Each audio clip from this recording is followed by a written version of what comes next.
Hey, good morning everybody, it's Mike, and thanks for jumping on here with me this morning. Remember what our theme is for this week, right? Let's recap it real quickly. It's about this frustration that so many of us encounter in this business, and I think much of the frustration comes from the belief that, we're doing the right things. I'm just not getting the results that I expected from it. And I think you're probably right. I think most of you are doing the right things. So where's the frustration come from? Really three areas, right? We talked about this Monday and Tuesday. Consistency. If you're not going to be fanatically consistent, you're going to have a problem in this industry.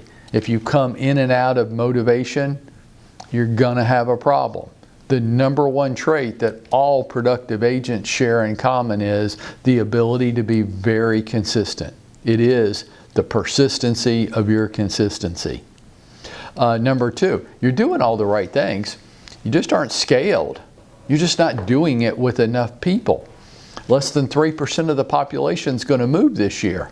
You're just not touching enough people each day. You're doing the right things, got to get the scale up. Or the way I like to tease you with it, right? Add a zero. Okay. And number three, and this is really where the focus is this week, you're doing all the right things, and some of you do have the right scale, but you don't have an effective follow-up campaign in place, and the money is all in the follow-up. Let me say it again, because it's a big truth. The money is all in the follow-up. If you don't have a robust, effective, strategic, consistent follow-up campaign, you are going to get frustrated. You shouldn't be shocked by that. You are going to be left with this feeling that I'm doing all the right things, but I'm not getting the results that I expected. What's going on? Your follow-up sucks. And you're not giving people a chance to consider you as their top-of-mind credible expert. You have the fantasy that you can touch people once, maybe twice, and that you're going to be memorable. You're not. You're not that memorable. I don't care what your mommy's told you. You're not that special. It's an ongoing campaign that we as professionals have to conduct with people to stay top of mind with them. Yes. Even your sphere of influence. Shocking, right?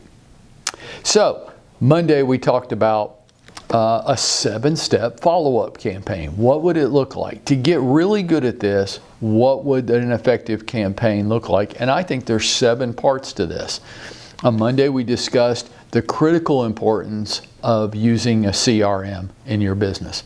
Some of you are going to fight me on this, I guess for as long as you need to, but without robust use of a CRM product, and I don't care which one you use, we'll give you Moxie for free, but if you want to go out and buy one on your own, I don't really care. I think they're all pretty much the same. You just have to use one. And everybody you know on the planet has to be in there with campaigns, notes, contact information, everything set up. Yesterday we touched on part number 2. Within 12 hours of meeting somebody, they've got to get like a 10 to 15 second text video from you. Why? They're much more likely to remember your face than your name. The text video is so critically important. And yesterday, the third part of it, we discussed, okay, right after you send them the text video, write a little short handwritten note, put your business card inside, drop it in the mail to them within 12 hours of having met them. Why? Well, you're going to say pretty much the same thing you said in the text video, but they're going to get that 2 to 4 days later, so it's another little touch. And it was the second chance to hand them your business card because they probably threw your first one away. Okay, let's move on to number 4. Phone calls. Now, the purpose of the phone call is to set up a stacking meeting. And if you read or listened to the 7 levels of communication, you know exactly what we're talking about here. If you haven't read or listened to the 7 levels of communication, what the hell are you waiting for? Invest in yourself. It's not a long book. It's not a novel. It's not War and Peace. Come on. Invest in yourself. Now, I'm not going to explain it to you. Go read the damn book. But the fourth part of the 7-part strategy is the follow-up phone call. But if you read 7 levels, it'll show you why you're making the follow-up phone call. And the 5th part that I want to share with you today is so damn important. It's critical. I want to ask you a question. In the past 6 weeks, how many times have you sent out via email your weekly embedded video message? 30 to 60 seconds. How many times have you done that? And if your answer is none or very few times, well, then that's where your frustration resides right there. Every week, as part of your follow-up campaign with everybody. Now, this is easier.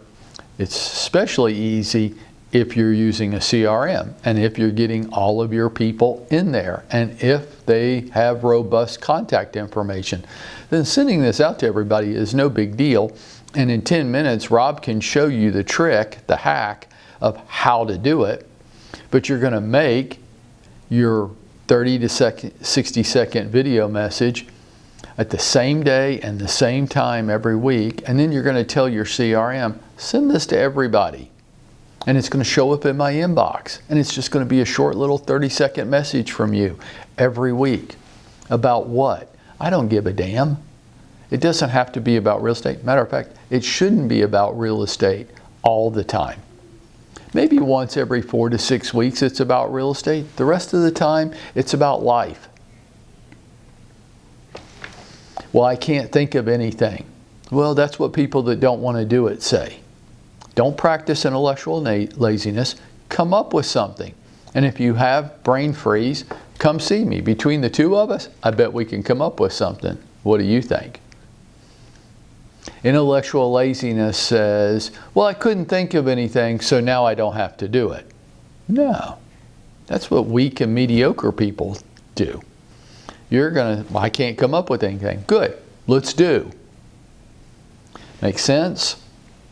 So far we've covered 5 of the 7 points, and we'll cover the other 2 tomorrow. But just out of the 5 that we've done so far, who implements that with you?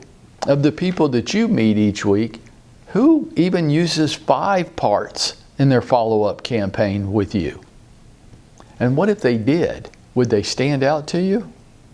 And would that be true for you? If you did, would you stand out to them? And would you be going out and making it happen for yourself today?